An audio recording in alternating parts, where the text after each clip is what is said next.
Hey everyone, my name's Dr. Josh Stewart, physical therapist at Stewart Sport and Spine Physical Therapy in Ankeny, Iowa. Today I'm going to go over 3 exercises you can do if you have lower back pain. So the first one is what we call a hamstring stretch, and you can do this on your bed, on the couch. Those are probably the 2 easiest positions to do this. Very simply, you're going to put one leg up.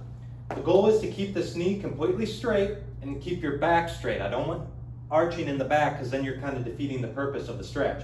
So keeping both the knee and the back straight, you're going to lean forward till you feel a nice gentle stretch in the back of your thigh. You don't want it to be painful, you just want it to be a gentle stretch. So when you feel that gentle stretch, I want you to count to 30 nice and slow and probably do about 3 of those 30-second holds on each leg.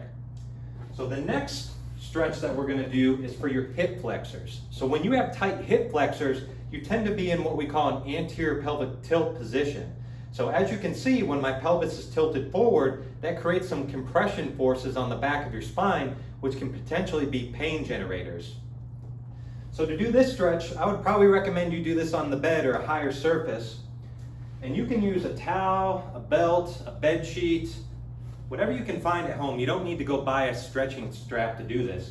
But what you're going to do is have one leg kind of hang off the table. And the key to doing this stretch correctly is keeping your lower back, which has an arch in it right now, keeping that lower back flat against the surface and then very gently pulling back like that. So where you should feel the stretch is a very gentle stretch right in the front of your thigh. So once again, I would hold that for about 30 seconds or so, keeping that lower back flat, and do again about 3 on each leg, okay?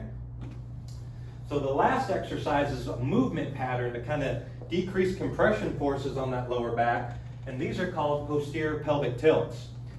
So on the bed, on the couch, or even on the floor if you can get down there, what you're going to do is bend the knees, and as I'm laying here, I have a little bit of an arch in the small of my back.